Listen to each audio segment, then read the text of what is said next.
Hi friends, let's see. Uh, Today I decided to do a video on why Warren Buffett sold his stocks. Some people thinks that Warren Buffett have changed his philosophy behind his trading, long-term investing. So I'm going to tell you it's not the case. Now in this video, end of this video, even international analysts have not done analysis like this. So I'm going to explain you this in a very clear manner. So I am doing this in English medium, but end of this video I will do a quick explanation in Sinhala also. So first slide, I will go. First, what Buffett told in his Berkshire annual general meeting is Buffett offered historical context for current disruption by reflecting Great Depression. What is Great Depression? Great Depression is thing that America faced in 1930s. So investors who invested in 1930s have to wait another 20 years to get their initial investment back. So that was a very terrible period. So he again also discussed the challenges that his father faced at that time when he had no job and two children to feed but couldn't access his savings as the bank was closed. So I'm getting a quick introduction from this and I will explain this Excel chart to you. Now I can show you what happened to their this Dow Jones Industrial Average. You can see in here 1930s there is a huge crash. Let's say a person who invested in here this point, let's say around 5000 Dow level, he had to wait another like 20 years to get the initial investment back, forgetting the dividends, but he have to wait another 20 years to get his initial investment back. Friends, please wait, I will explain this in Sinhala also. Now this video is most useful for international investors because this is not a talk regarding Sri Lankan stock market. This will be a discussion mainly regarding American stock market and the position, but Sri Lankan stock market will be impacted from the international market. So Sri Lankan people also wait, I will explain this to you. Now this is the my arguments behind this is now I am going to tell you that Warren Buffett, even he have sold his portfolio, he have not done changes in his investment strategy. You can see in here, I can take the calculator and show you. It's like this.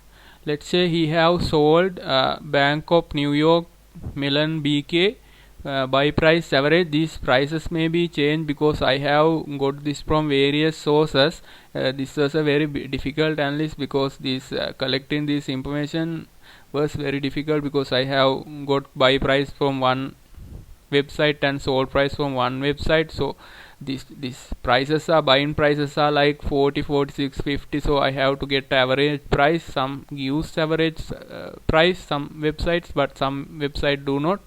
So these figures I can't tell you 100% accurately, but you have to get the big picture what I doing.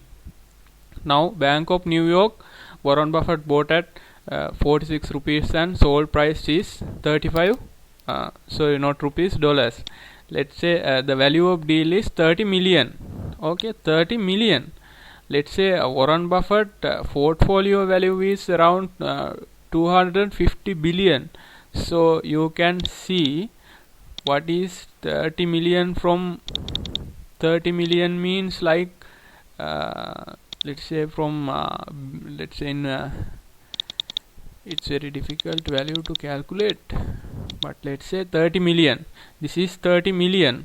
Okay, 30 million divided by 250 billion is let's say 250 million, 2500 million. This is, so you can see this is a very small percentage, so it will be not a very big impact to Berkshire portfolio. It's I don't see any value in this deal. So even Buffett also, this is a very small transaction. Don't be panicked that Warren Buffett is selling entire portfolio. He is selling very small amounts in his portfolio.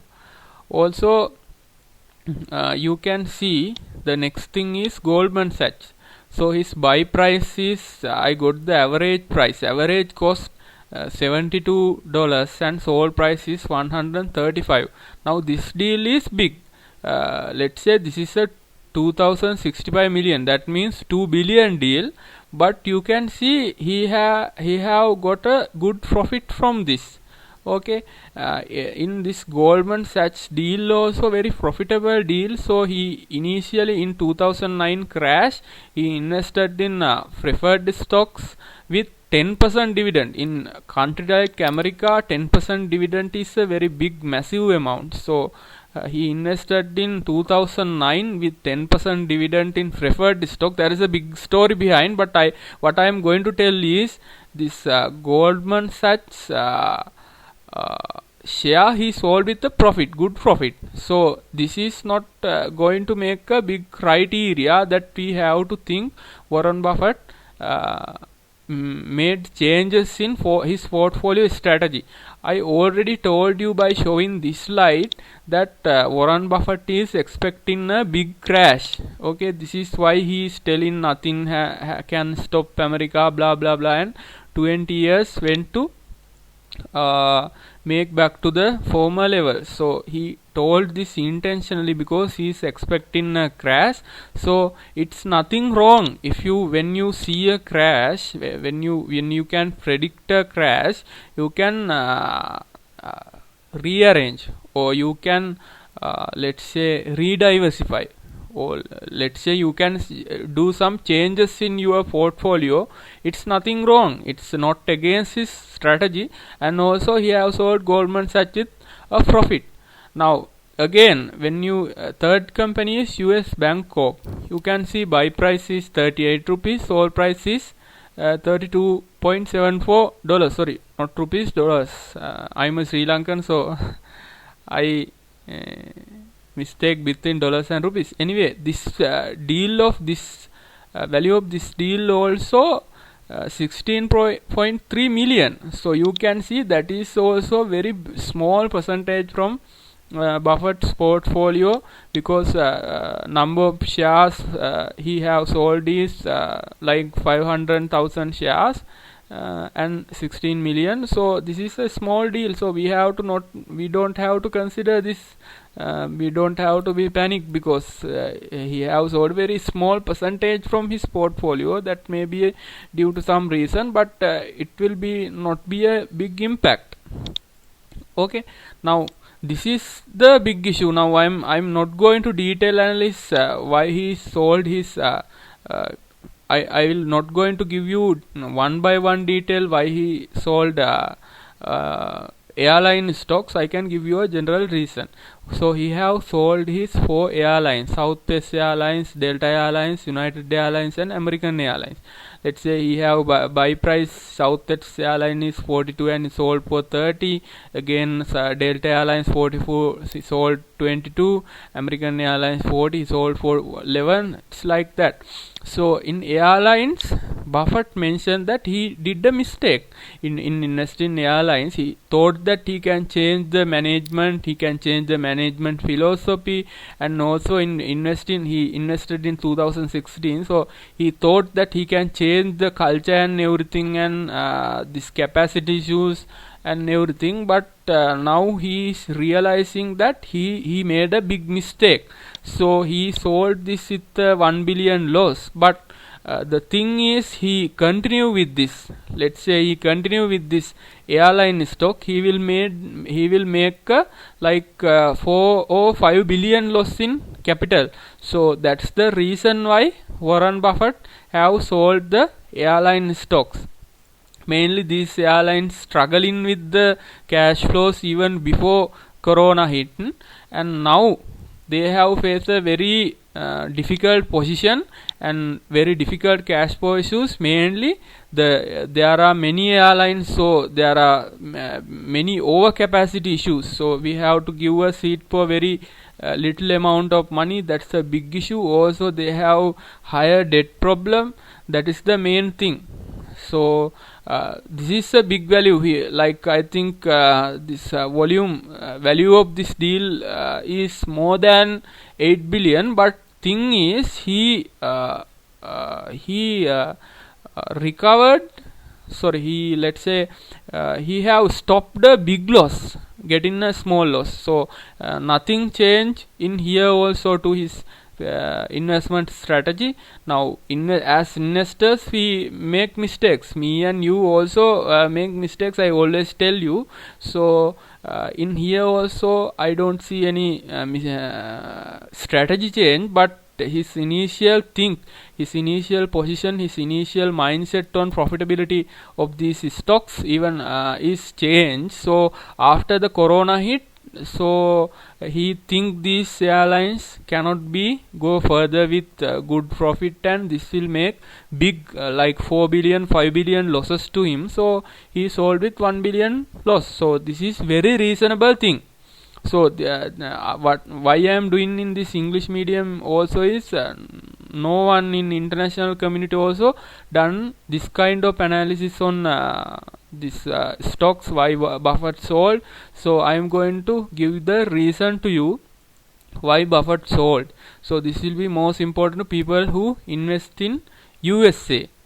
So you can see Berkshire portfolio is again 247 billion USD, and again it have changed to 180. So it took a 67 billion hit, I mean in price, not the net asset values. And also now Berkshire Hathaway hold a cash in 137 billion. So these values, some banks he sold, these values are small, but people are panicking. Also Goldman Sachs deal, he made a profit, so that's not a big issue, and it's something regarding portfolio restructuring. And in these airlines he sold because he want to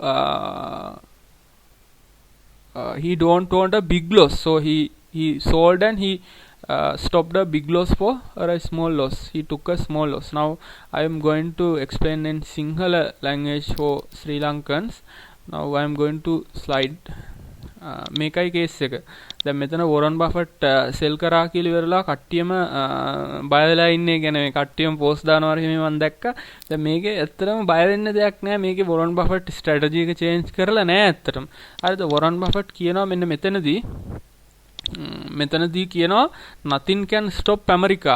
ඒ කියන්නේ Buffett offered historical. දැන් මේක කියන්නේ ඇත්තටම Berkshire Hathaway annual general meeting එකේදී. එතකොට මේකෙදි කියනවා මේ 1930 දී ආව depression එකක්. ඒක 1950 වෙනකන් තිබිලා තිනවා.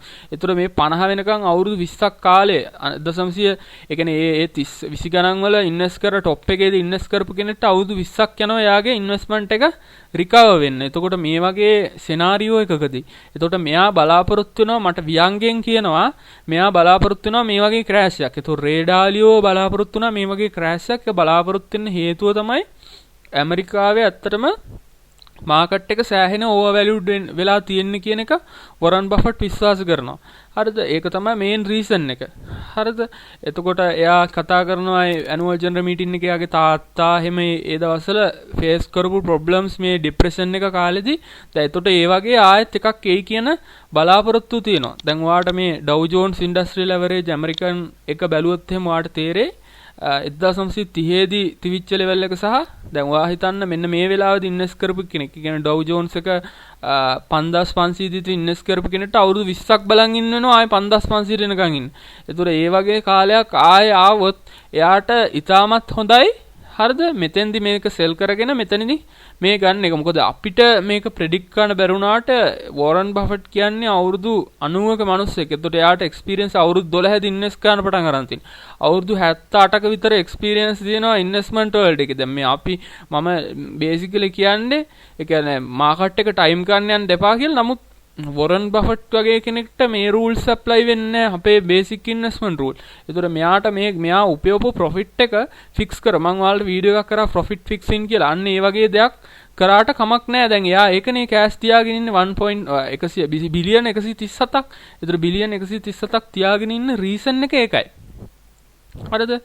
ඒතර ඒක තමයි රීසන් එක. ඒතර ඔයාලට තේරෙන්නේ නැති යා මෙතනදී යා මෙතන තියාගෙන ඉඳියොත් එහෙම යාට අවුරුදු 20ක් බලන් ඉන්න වෙයි කියලා යා ඉඟියක් දෙනවා. එතකොට යා කැමති මෙතනදී විකුණලා මෙතනින් අරගෙන ඊට පස්සේ යා දිගට ගමනක් කියන්න. හරිද? එතකොට ඇත්තටම යා බොහොම ස්මාර්ට් ඩිසිෂන් එකක් තමයි මම ඊළඟට ඔයා කියන්නම්. යා විකුණපු ස්ටොක්ස් ටිකත් එක්ක මම එක්ස්ප්ලනේෂන් එකක් දෙන්නම් ඔයාලට මොකද්ද කරලා තියෙන්නේ කියලා. දැන් ගොඩක් කට්ටිය කියනවා මේ වොරන් බෆට් සෙල් කරන්න පටන් අරන් එයාගේ ඉන්වෙස්ට්මන්ට් ස්ට්‍රැටජි එක වෙනස් වෙලා කියලා.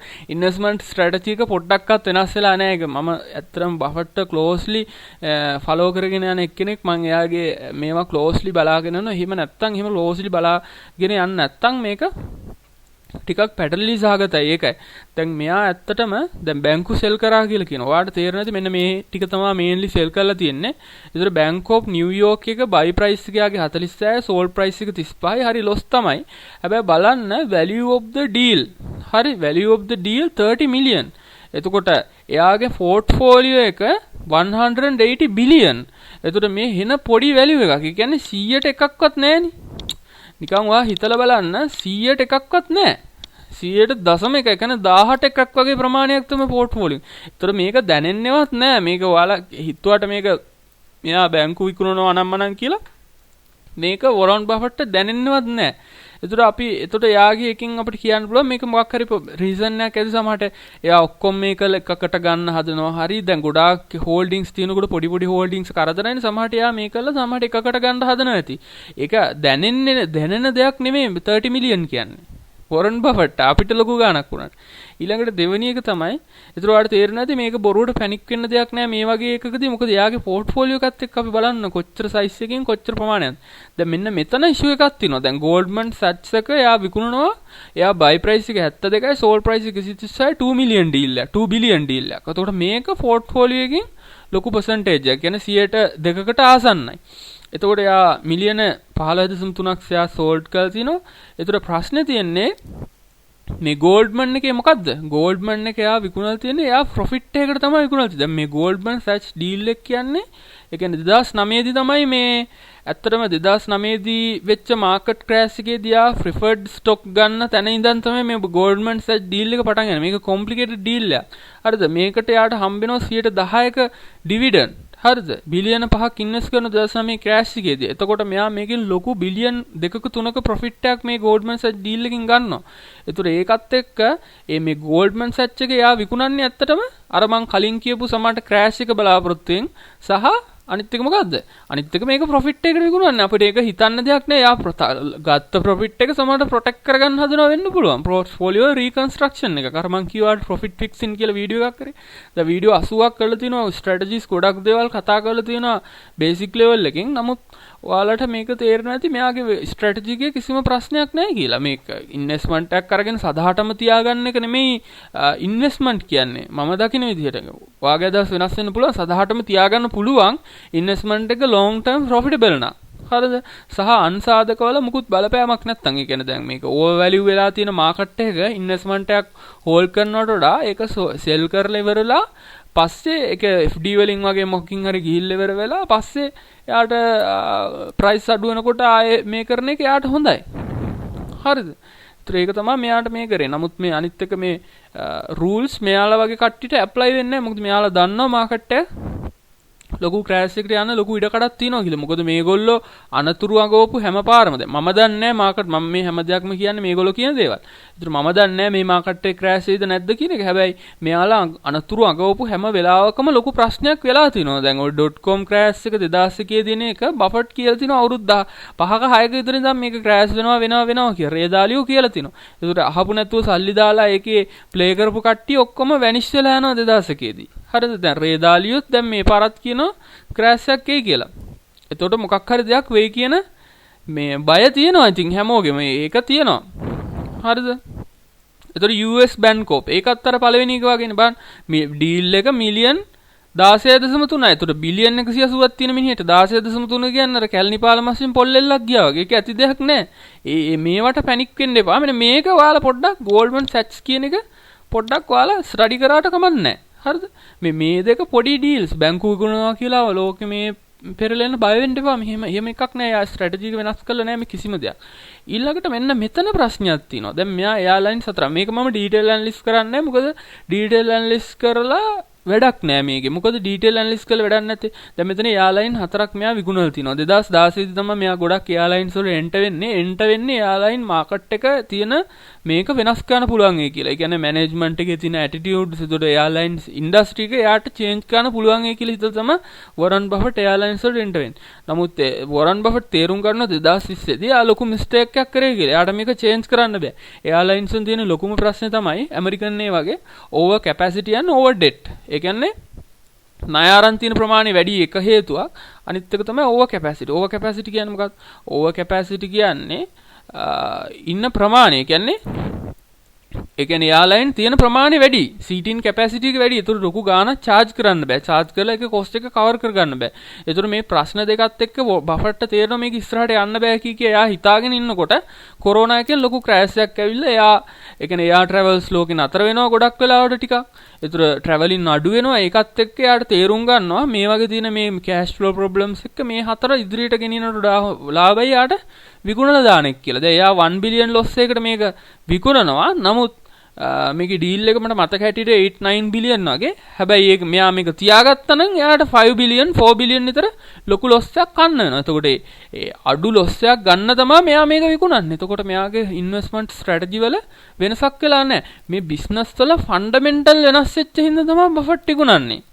ඔයාලට තේරුම් ගන්න බිස්නස් වල ෆන්ඩමෙන්ටල්ස් වෙනස් වෙලා තියෙනවා. බිස්නස් වල ෆන්ඩමෙන්ටල්ස් වෙනස් වෙලා බිස්නස් ඕවර් වැලියු වෙලා තියෙන නිසා එයාට අග්ගල විකුණනවා. හරිද? එහෙම නැතුව ප්‍රයිස් පල්ලෙහාට ගියා ප්‍රයිස් පහර 30 දුඟට විකුණනවා. එහෙම එකක් නෑ දැන් උදාහරණයක් ඉදිරියට තන්න net asset value එක 30 ඉඳන් loss කකා 30 25 වෙනවා 20 වෙනවා ඊළඟ අවුරුද්දේදී ඊළඟට ආය 15 වෙනවා 10 වෙනවා 5 වෙනවා බිඳුව වෙනකම්ම ඕක බලන් ඉන්න ඕනේ නෑනේ. net asset value එකට දෙකට යනකොටත් අර ප්‍රයිස් එකටම තියෙනවා නම් ඒ වගේ වෙලාවක විකුණලා අයින් වෙන එක හොඳයි. මොකද fundamentals change වෙලා තියෙන business එකේ. ඒතර ඔයා තේරුම් ගන්න මේකේ ඇවිල්ලා මේකේ කිසිම ප්‍රශ්නයක් නෑ. මෙයා විකුණුපේ මම දකින්න විදිහට. ඔයාගේ අදහස් වෙනස් වෙන්න පුළුවන්. නමුත් කමෙන්ට් කරන්න. දැනට දැන් මම මේ වගේ වීඩියෝස් 80ක් නෙමෙයි 90ක් දාලා තිනවා. ඒතර වීඩියෝස් 90ක් දාලා තිනවා. මේකේ ප්‍රශ්නයක් නෑ. අද මෙයාගේ අනිත් එක මේ පෝර්ට්ෆෝලියෝ එකේ තියෙන ඇත්තම පෝර්ට්ෆෝලියෝ කිව්වොත් එම් බෆට්ගේ බිලියන් 247 තිබ්බේ. ඊළඟ බිලියන් 189 මාකට් එක ඩවුන් වීමත් එක්ක. ඒතර කෑෂ් තියෙනවා බිලියන් 137ක්. වියදම් නොකර බිලියන් ඕක 100 විතර තියාගෙන මෙයා විකුණ ඩිවිඩන්ඩ් එකතු කර මේ 137 මෙයා එකතු කරනවා. හරිද? එතකොට මේ 240 ඉඳන් 180ට මෙයාගේ හිට් එකක් තියෙනවා 67ක අඩු වෙලා. ඒක ප්‍රයිස් එකෙන් අඩු වෙලා තියෙනවා. බිස්නස් ෆන්ඩමෙන්ටල් වලින් කියලා කියන්න බෑ. ප්‍රයිස් එක අඩු වෙලා තියෙනවා. එතකොට මේ 137 ඇයි කියලා හිතන්නවා තියාගෙන ඉන්නේ. මේක තියාගෙන ඉන්නේ මොකටද කෑෂ් තියන් ඉන්නේ? කෑෂ් තියන් ඉන්නේ ලොකු මාකට් ක්‍රෑෂ් එකක් එක්ස්පෙක්ට් කරන හින්දා. හරිද? ඒක කියන්න ඕන තරම් ඒගොල්ලන්ගේ කට්ටිය කියලා තියෙනවා මෙහෙම ලොකු මේකක් එනවා කියන එක. ඒතර ඒක නිසා තමයි මේක තියන් ඉන්නේ. නැත්නම් ඉතින් සල්ලි තියාගෙන ඉන්න ඕම නෑනේ. සල්ලි මේ පෝර්ට්ෆෝලියෝ එක 180ක් තියෙද්දි සල්ලි 137ක් තියාගෙන ඉන්නවා කියන්නේ පොඩි කෙලියක්ද? බිලියන් 137ක් කියන්නේ ලංකාවේ ටෝටල් මාකට් කැපිටලයිසේෂන් එකත් බිලියන් 15යි. එතකොට මෙයා බිලියන් 137ක් කෑෂ් වලින් තියාගෙන ඉන්නවා. ඇයි එහෙම තියාගෙන ඉන්නේ කියන එක පොඩ්ඩක් කල්පනා කරලා බලන්න. මට තේරෙන්නේ නැහැ මේක ක්‍රෑෂ් එකක් වෙයිද නැද්ද කියන එක. නමුත් මම මේ කියන්නේ මේ ඉන්වෙස්ටර්ස්ලා කතා කරන දේවල්. ඒක රේදාලියෝ වොරන් බෆට් ඒවයි කට්ටිය. දැන් මම ඔයාලට පොරොන්දුනා මේ ඉංග්‍රීසි වලින් මුලින්ම කරලා සිංහල වෙනුත් කරනවා කියලා මම කරා. එතකොට ගොඩක් වැදගත් වෙයි ඔයාලට මේක. ඒක නිසා මේ ඔයාලා මේවා ස්ටඩි කරගෙන ඉන්න එකපාරට හිතන්න එපා වොරන් බෆට් ස්ට්‍රැටජි එක චේන්ජ් කරා කියලා. ඇත්තටම ස්ට්‍රැටජි එක චේන්ජ් කරේ නෑ බෆට්. මම දැක්ක ගොඩාක් වීඩියෝ තියෙනවා ඉන්ටර්නැෂනල් වීඩියෝස් පවා තියෙනවා Buffett have made strategy changes කියලා. හැබැයි මේක ගොඩාක් ක්ලෝස්ලි ස්ටඩි කරනකොට සමහර මේ වීඩියෝ එක ඔයාලට බැලුවන් පස්සේ තේරෙයි මොකද්ද වෙලා තියෙන්නේ කියන එක. හරි මම මෙතනින් එහෙමනම් මේ වීඩියෝ එක ඉවර කරනවා. ඊටු මම වීඩියෝ දැන් 90ක් විතර දාලා තිනවා. ඊටු ඒවත් බලන්න. බලලා ඉගෙන ගන්න. අනිත් එක මේකේ එක ඉල්ලනවා දෙක ඉල්ලනවා. එහෙම එකක් නෑ. එක දෙක කියලා එකක් නෑ මේ වීඩියෝ සීරීස් එකේ. එක දෙක කියලා එකක් නෑ. 90ක් තියෙනවා වීඩියෝස්. 90ම බලන්න. කියන්නේ එකට එකක් බැඳිලා තියෙන ගොඩක් ඒවා. 90ක් තියෙනවා නම් 70ක්ම මේවා ඔක්කොම මැදින් දාපුවා. එකක්වත් නෑ මුලක් කියලා මුලින් ඉඳන් හොයාගෙන යන එහෙම එකක් නෑ. ඔයාලට එකපාරක් බලලා ඒක තේරෙන්නේ නැත එකපාරක් බැලුවහම ඔයාලට මේක ඇවිල්ලා හරියට නිකන් ඔයා මොකක් හරි බඩුවක් හදනවා කියලා හිතන්නකෝ. ඔයා හදනවා මේසයක් හරි පුටුවක් හරි කකුල් හතර තියෙන්න ඕනේ. ඒතර මේසෙ টොප් එක තියෙන්න ඕනේ, ඇන ටික තියෙන්න ඕනේ, ලී කූඤ්ඤ තියෙන්න ඕනේ, තීන්ත තියෙන්න ඕනේ. ඒතර මේ ඔක්කොම එකතු කරලා තමයි මේ 90 හදලා තින්නේ. ඒතර එකක් අඩු වුණාම ඒක එකක් අඩුවෙන් අරගෙන ඔයාලට වැඩක් නැහැ. මුලක් හොයන්න එපා. මුලක් මැදක් අගක්. ඒතර ඒ සිස්ටම් එකට තමයි වැඩ කරලා තියෙන්නේ. මේකේ මුලක් මැදක් අගක් එහෙම එකක් නෑ ඉන්වෙස්ට්මන්ට් වල. ඒකම තියෙන ඉස්කෝලේ. හරිද? මුල මැද අග තියෙන ඉස්කෝලේ මම හැමදාම කියනවා වගේ ඒක තමයි ප්‍රශ්නේ වෙලා තියෙන්නේ. ලංකාවටත් වෙලා තියෙන ප්‍රශ්නේ ඒකනේ. ඉස්කෝලේ වගේ මුලින් ඉඳන් මේක කරන්න පුළුවන් ප්‍රොසෙස් එකක් හොයනවා. ඒ ඉස්කෝලේ ඒ අධ්‍යාපන සිස්ටම් එකේ වැරද්දක් තියෙන. ඒ කියන්නේ එකේ ඉඳන් යන්න පුළුවන් කියලා මිනිස්සු හිතනවා. හැම දෙයක්ම බිඳුවේ ඉඳන් ස්ටෙප් බයි ස්ටෙප් පඩිපෙළ වගේ. ඊට ලෝකේවා ප්‍රායෝගිකව සමාජයට ආවම එහෙම එකේ ඉඳන් එහෙම යන එකක් නෑ. ඔයාට කරගෙන යන්න තියෙන්නේ. එතකොට එන ප්‍රශ්න වලට ඔයාට මුණ දීලා එහෙම. අනිත් එක පර්ෆෙක්ට් වෙන්න එපා කොයි වෙලාවකවත්. හරිද? ඔයාලා ලංකාවේ මිනිස්සුන්ට කියලා වෙලා තියෙන අනිත් විෂන් එක තමයි හිතන්නේ very perfect. ඒ කියන්නේ perfect විදිහට හැම දෙයක්ම perfect කරන්න. perfect කරන්න බෑ හැම දෙයක්ම. ඒ කියන්නේ ඔයාට perfectionist කෙනෙක්ට කවදාවත් ව්‍යවසායකෙක් හරි ආයෝජකෙක් හරි වෙන්න අමාරුයි. මොකද එයා හිත ඉන්නවා අවුරුදු ගාණක් කොයි වෙලාවකවත් ඒ දේ කරන්නේ නැහැ ඉදිරිපත් වෙලා. මොකද එයා හිතනවා වැඩි. මේක තව ටිකක් මේ වෙනවා, තව ටිකක් මේ වෙනවා, තව ටිකක් මෙහෙම තියෙනවා. perfectionist කෙනෙක්ට කවදාවත් යන්න බෑ. ඒක ගැන මම වීඩියෝ එකක් කරන්නම්. නමුත් මම ඔයාලට කලින් ඉඟියක් දෙන්නේ. ඒක ඔයාලා හොයලා බලන්න. ඔයා perfect වුණොත් ඔයාලට කරන්න බෑ මේක. මොකද දන්නවද? perfect මනුස්සයා මොකද දන්නවද හිතන්නේ? නිතරම මේක හරියටම කරන්න මේක හරියටම කැල්කියුලේට් කරන මට පොඩ්ඩක් මේ වුණා. හරි හෙට වෙනකම් බලන් ඉන්නවා අනිද්දා කරන්නේ නැහැ කොහොමකටත්. ඒකයි ප්‍රශ්නේ තියෙන්නේ. perfectionist කෙනෙක් වෙලා හරියන්නේ නැහැ නම් මේ වීඩියෝ එක මෙතනින් ඉවර කරනවා. එහෙනම් bye. මම ඔයාලගේ පොරොන්දු ඉටු කරා ලැන්ග්වේජ් දෙකෙන්ම කරා. අපිව දිරිමත් කරන්න වීඩියෝ එකට ලයික් එකක් දාන්න අමතක කරන්න එපා. කොටස් වෙළඳපොළ ගැන තවත් මෙවැනි වැදගත් කරුණු දැනගන්න අපේ channel එක subscribe කරන්න, bell icon එකත් click කරන්න.